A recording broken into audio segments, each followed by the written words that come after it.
What's up, everybody? Welcome into an ALCS edition of the Refuse to Lose podcast. Brady Farkas here with you from Roundtable Sports. As always, you can read all of our content, myself and my coworker, Taryn Kovac, available at Roundtable Sports all the time. Just Google us, Seattle Mariners Roundtable, Seattle Mariners, or Brady Farkas Roundtable, Taryn Kovac Roundtable. We're here for you on the written side, and we're here for you on this podcast as well, which will continue on with in-season versions here for a little while longer. This is kind of an impromptu Refuse to Lose podcast. I had put out on social media that we were going to have one today, although I wasn't quite sure when. My travel schedule has been nuts. I'm going to get to all of that momentarily. But at the end of the day, we are here.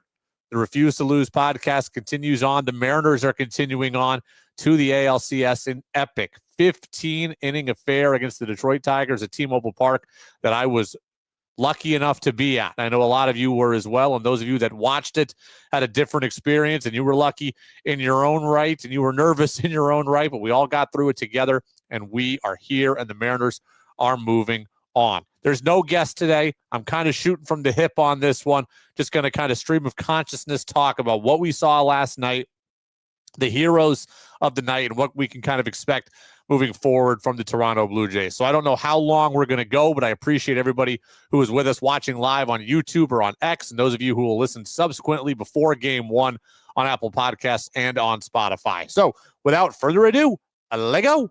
5, 4, 3, 2, 1. And here we go. First and foremost, I am happy for the players, okay?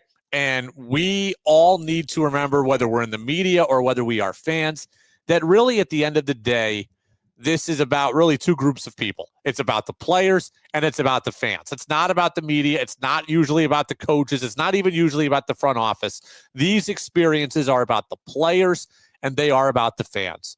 So on the players front, there are so many members of that 26 that you should be happy for, that you should be proud of, that you should be grateful for, that they have accomplished this great thing in the face of, in some cases, great adversity, and in some cases in the face of great doubt, and in some cases of, great leaps of faith, right? I'm happy for Julio Rodriguez and Cal Raleigh, who not only are homegrown Mariners, but they elected to stay with the Mariners and believe in the Mariners for the long term. And they very well might play their entire career with the Seattle Mariners. That takes real faith. And yes, money obviously helps, and money does a lot of talking in professional sports.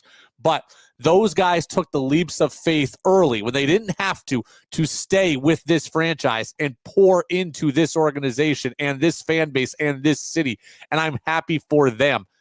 And the same thing can be said about J.P. Crawford, who, by the way, he bought in before anybody else did.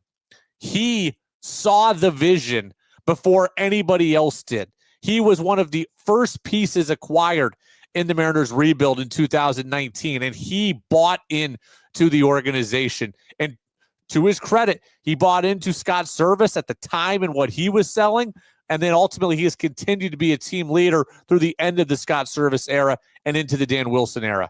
Luis Castillo also bought in and extended and paid off that trade, not only with an excellent 2022 and a pretty darn good 2023, but he elected to stay for the long term as well and be a part of this. He was put in everyone's trade rumors in the offseason, and while he had the no trade clause, that means he'll be moved this offseason. He has put all that aside and has delivered in big moments. And you know what? A month and a half ago, we all collectively thought that Luis Castillo might be done. I talked with Buster Olney about a guy who needed to evolve, who doesn't seem to think he needed to evolve, and here he is a month and a half later putting together a heroic performance in Game 5 for a team that's going to the ALCS. Credit to Luis Castillo. I'm happy for Edward Bizardo, who I believe was DFA'd twice by the likes of the Red Sox and the Orioles. For George Kirby, who people wondered if he was really the right choice for Game 1 of this series and for Game 5 of this series. I'm happy for Gabe Speier, who gets let off the hook a bit for what happened in Game 4 and 5. It's fair to be disappointed by what happened in game 4 and 5 for Spire, but it's also fair to recognize that this guy thought he was on the chopping block 1 year ago today, and that he delivered 80 appearances this season, and they're not here without him. So I'm happy that he's not going to be remembered as the GOAT, because frankly, he doesn't deserve it. He didn't deserve it. He wouldn't have deserved it. I'm happy for Leo Rivas, who spent parts of 10 seasons in the minors and finally gets his moment here in these playoffs. For Mitch Garver, who has been crushed at every single turn by everybody, to get a crucial sac fly to put the Mariners on the board against Tarek Skubal, the best pitcher on the planet, with 2 strikes, and 2 strikes in which he didn't look particularly good at the plate, but he finds a way to put the ball in play, to send it to right center, and bring in the game's first run. Jorge Polanco was last year's Mitch Garver. He was everybody's punching bag last season. And for him to come and pay it off, and his belief in the Mariners, and the Mariners' belief in him, I'm happy for him. And I'm happy for Dan Wilson, who's been questioned at every step of this journey, from opening day to game 167, people thinking that Dan was in over his head. I have seen people over and over again say that the Mariners are at a managerial disadvantage. I've seen people over and over again complain on social media that Dan isn't the guy. I'm happy for him to be validated in his approach and his belief in these players. I'm happy for pitching coach Pete Woodworth, who I don't think had to stay, who could have chased a managerial job, who could have gone for a pitching coach job in another organization after Scott Service was let go.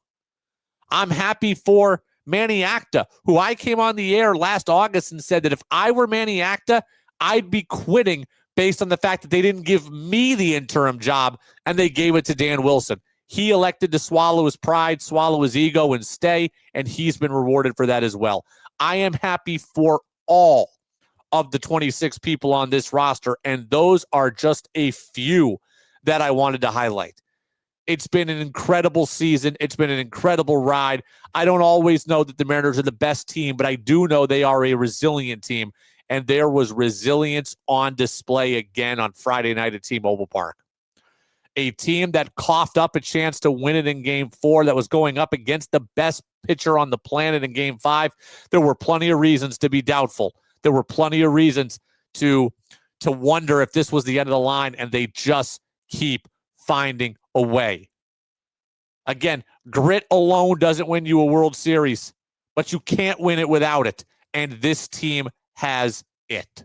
So I'm happy for all of them. And on the other side of the coin, I am happy for all of us, the fans. The old fans, the long-time fans, the new fans, the young fans. It doesn't matter. If you are a long-time fan, like I consider myself to be, 30 years now, if you remember walking the spiral staircase at the Kingdome, if you remember those days, if you remember Griffey, Edgar, and A-Rod. Heck, if you go back further, remember Alvin Davis and Jim Presley. Like, if you are a longtime Mariner fan, I am happy for you that your suffering has paid off here, that your long, hard waiting, that your wishing, that your investment has paid off. You know, in 1995, when the Mariners made the playoffs for the first time, Dave Niehaus had a famous call, and he said, 19 long years of frustration is over. Well, in this case, 24 long years of frustration is over. I'm happy for all of us that we stuck it out.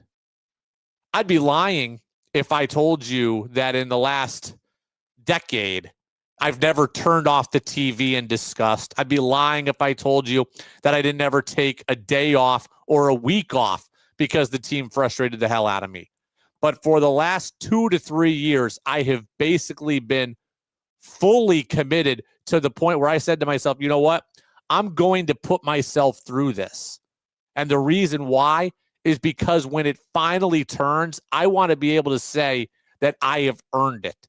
And I feel like as a fan, I personally have earned this satisfaction. And I know a lot of you feel it as well, because you've stuck it out through the hard times. You've stuck it out through the frustrations, through the near misses, through the tragic losses, through the tough losses, through the failed attempts.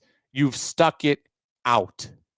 And if you are a new fan, if you're a young fan, I am happy that you are able to start your fandom with what is one of the best memories in this franchise's history. One of the best memories in this franchise's history. Friday night is one of the best games in Seattle Mariners history.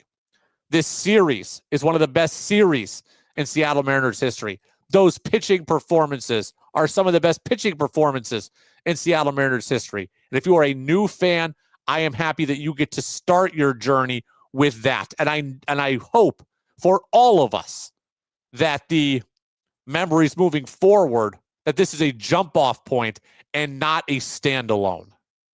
We've all poured a lot into this franchise, emotionally and financially and time-wise, and it was paid off on Friday night. And you know what? It's not over yet. Now, I've told this enough before that I think people know it, that I spent 8 years working in radio in the state of Vermont. And I covered a lot of University of Vermont basketball. And I promise I have a point with this, and it's a brief one. University of Vermont basketball had a NCAA tournament win in 2005 against Syracuse, right? A Syracuse team that had just come off winning the national championship with Carmelo Anthony and company. And in 2005, I mean, that was a great win. I believe it was a 13-4 in the NCAA tournament. And Vermont's gotten close to winning other NCAA tournament games since then, but they never have. And I went on the air a lot of times and I said, look, as great as 2005 was, it is time to create new memories for that fan base. It is time to create new memories moving forward and not be stuck living in the past. Last night, this is what did that for the Mariners. I am of the perfect age to appreciate the 95 nostalgia, the 2000 nostalgia, the 2001 nostalgia. Like, I will eat up a Griffey highlight or an Edgar highlight or an Ichiro highlight all day long. I'm of the right age for that. But this fan base needs new memories. It needs new heroes. It needs new standalone moments. And Cal Raleigh and Julio Rodriguez and Logan Gilbert et al. Are there to provide them, and they were there to provide them with this series and with last night. It was incredible to watch. It was incredible to be a part of. It was incredible theater. And the Mariners, at the end of the day, are moving on to the American League Championship Series against the Toronto Blue Jays. If you're watching on X, if you're watching on YouTube, you can get in here with your comments if you want to make them. If you're listening to it after the fact, we appreciate those of you that are. The ALCS will begin on Sunday night after 8 o'clock on the East Coast, after 5 o'clock on the West Coast. Bryce Miller, we know, is going to pitch for the Mariners. We will get to some of that here momentarily as well. All right. The only word I can use to describe Game 5, the only word I can use to describe Game 5 is heroic. That's it. And it's heroic across the board because pretty much everybody who played delivered a hero's effort. 15 innings of baseball is not easy to do, even with the adrenaline pouring through you. 15 innings caught for Cal Raleigh. 15 innings played for Josh Naylor, J.P. Crawford, Eugenio Suarez. Like, those efforts alone have some degree of heroism to them. But you look at Polanco coming through with the game-winning hit. Heroic effort. You look at Leo Rivas, what he did to tie the game in the 7th. Heroic effort. Dan Wilson making the gutsy call to pull Garver, to pull Canzone, to get to Rivas. Heroic effort. Bizzardo, 2 2/3, 40 pitches. He worked every game in this series. Heroic. Logan Gilbert on 2 days rest out of the bullpen, going full Randy Johnson. And look, it can be done to come out of the pen in 2 days rest and just throw hard, but to come out on 2 days rest and deliver those sliders and those splitters and to have the feel and the command and the touch for those offerings, heroic. George Kirby to work through, an incredible start in which he was lights out, heroic. Castillo out of the pen. Munoz, multiple innings. Matt Brash, multiple innings. Heroic efforts. Mitch Garver, again, a guy who's been a punching bag all season, to deliver you a sac fly when you need it. Victor Robles, who, by the way, he gets hit by that pitch on that bunt. I wasn't even convinced he was going to go out and play defense. Nevertheless, come back up and hit again. Heroic effort. Heroic effort. Everybody who stepped on that field was doing something heroic. And I know Gabe Spire struggled, but to go out there again for his case in the fourth time in 5 games, that's a heroic effort also. I did think that Dan Wilson had a great game. The decision to put Rivas in, I thought, was special. The decision to go to Gilbert, to go to Castillo in the middle of an inning, to leave Munoz and Brash out there for multiple innings, he emptied the tank. And I think that's exactly what he should have done. I thought Dan Wilson had a great game overall. All right, I've been asked about this a few times, so let me just kind of talk through it a little bit. People have asked me, Brady, what is the experience like for you in the press box, right? The press box is a place where there's no cheering. What is it like for you? The press box actually really calms my nerves. It calms my nerves a lot, actually, because you are not allowed to cheer or react in the press box. So while inside, I am I am a nervous wreck, I can't show that on the outside. I would be far worse, far more tied up in knots if I were watching the game on my couch. So in that regard, watching from the press box is really a blessing in that it never allows me to get too high and it never allows me to get too low. You're just kind of watching. And you're kind of managing the game in your head. Okay, should they walk this guy here? How about a steal there? I wonder what they'll do here. You're thinking about the game and you're thinking about kind of all the machinations of the game rather than reacting to everything in a vehement way. So, watching from the press box is, again, a blessing in that it keeps you more grounded. Now, at times, I wish that I could get up and cheer and yell, but I can't. So again, I think it helps me personally in a lot of ways. The thing that's hard about being in the press box is that you don't have necessarily a great vantage point to appreciate all of the pitching that you're watching, right? It's harder to tell that Bizzardo's dotting the corner at 96. I see he's throwing strikes, but the television shows you he's dotting it at 96. That, to me, is something that's missed by being in the press box. My emotions when Polanco hit it was just an unbelievable sigh of relief. Again, I couldn't cheer, I couldn't yell, I couldn't clap, but my shoulders slumped back because, yes, finally, being a Mariners fan has paid off in a real and tangible way. The other thing, and I'll be honest, that the one disappointment that I have out of last night is as follows. I had a overnight flight to catch that was leaving after midnight Pacific time. And with a game at 5 o'clock, I figured it'd be over by 8. I would have no problem getting to that flight. Well, as we started to get to about the 12th inning, I started to think to myself, oh my goodness, what is going to happen here? I legitimately wondered, am I going to have to leave this game in order to make this flight? Am I going to miss this flight?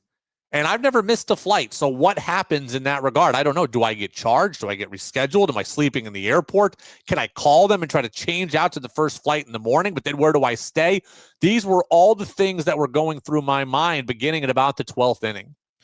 We get to the 15th, and I'm really at a flexion point where now it's almost 10 o'clock, and I'm thinking to myself, hey, all right, by the time I walk out from the ballpark to the light rail, to the train, and then the train to the airport, that's like 40 minutes. And then I got to get through security and then get to the gate.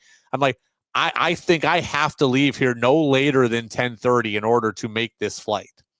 And I was at a real flexion point when we go to the bottom of the 15th. And I'm like, after this inning, I'm going to have to make a very difficult and potentially expensive call, right? Miss the game, the end of the game, or miss the flight or change the flight and get hit with some kind of penalty. I knew that it was going to be a tough call.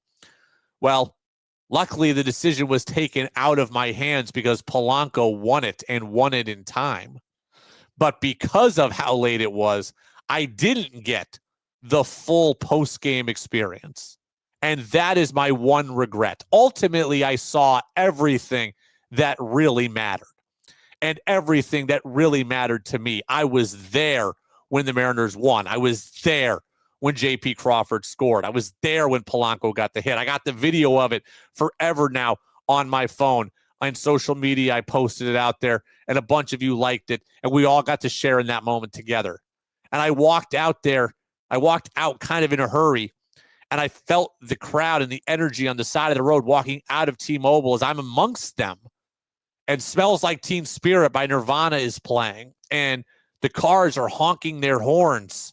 I got to be a little part of that, but I didn't get to be as big a part of the postgame as I would have wanted because I had to make the flight. But at least I saw everything, and there was no confusion as about what I was going to have to do over the course of the rest of the game, or choosing to maybe miss it. The choice was taken from me by a great at-bat from J.P. Crawford, by a hit by pitch by Randy Arozarena, by a, Cal but fly ball second and third. Everybody moves up. They walk Julio, and then boom, there's Polanco. And I made the flight.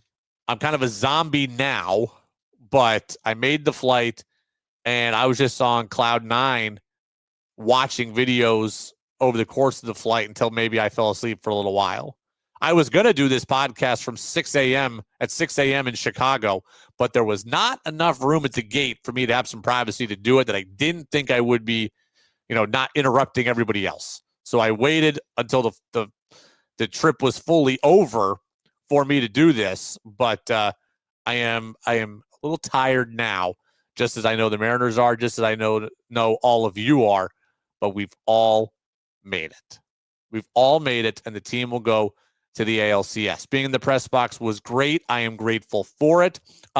Just as a heads up, Taryn will be covering games 3, 4, and 5 in Seattle. Should games 6 and 7 come back to Toronto, I will be in Toronto for those games, but games 1 and 2, we will not have a presence at. Just given the quick turnaround, the logistical issues were just too great on such a short notice here. But Taryn, 3, 4, 5 in Seattle, me 6, 7 in Toronto if necessary. And we'll see if one of us has an opportunity to see the Seattle Mariners clinch a spot in the World Series for the first time. Couple notes on the ALCS. These are just things kind of on the top of my head here. One, a lot of this series, I think, depends on Brian Woo's availability. The Mariners pitching is shot here early. Do they have Brian Woo at all in this series, and how much do they have him for if they do? He threw a bullpen on Friday. He looked fairly comfortable. I saw him play catch on Thursday and Friday. He looked fairly comfortable. Dan Wilson wasn't ready to talk about his ability to get back in this series. He just said they were hopeful. That's Dan playing cat and mouse and being coy, but so I don't know where Brian Woo is at. Is he ready to start a game and give you 7 innings? Is he ready to come in relief and give you 35 pitches? I don't know, but Brian Woo, his availability goes a long way towards the Mariners' chances in some capacity here. Game 1 is going to be Bryce Miller and friends, as Jerry DiPoto called it to Shannon Dreyer of Seattle Sports 710. Bryce Miller pitched just on Wednesday. That is Thursday, Friday, Saturday. That is 3 days rest. What can he give you? 3 innings? 4 innings? I don't know. This might be the game for Emerson Hancock. This might be the game for Caleb Ferguson or Casey Legamina or Carlos Vargas. Like, these other guys are going to have to pitch in game one. If the Mariners are in a position to win, I think you probably have to continue to overuse guys. But if you are losing, I advise Dan Wilson to not chase this game. If Bryce Miller gives 3 and you're down 4-1, then go to Emerson Hancock and save guys for Monday in game 2. So Bryce Miller starts in game 1. If Brian Wu is unable to start in game 2, I probably go right to Luis Castillo. Okay, I probably go right to Luis Castillo because he was on full rest on Friday. He threw an inning in the third. Hopefully it's the same as his, as his side session day, and he's able to kind of come back in on Monday after 2 more days. We'll see what happens. But if Brian Wu can't start, I lean Luis Castillo in game 2, even though he's on the road. The Blue Jays have a distinct advantage here in the early portion of this series. Do I have concern about Gabe Spire? Yes. Do I think Dan Wilson should have concern about Gabe Spire? Yes. There's no other option. Gabe Spire is your lefty. He is your best lefty. Really, given how Ferguson struggles, seems like he's your only lefty. The benefit for him is that the Blue Jays are not loaded with left-handed hitters. They have left-handed hitters, and Dalton Varsho has been a pretty good one, and Addison Barger's had moments. But the other guys, Andres Jimenez and Nathan Lucas, they're not guys that inspire a lot of fear in you.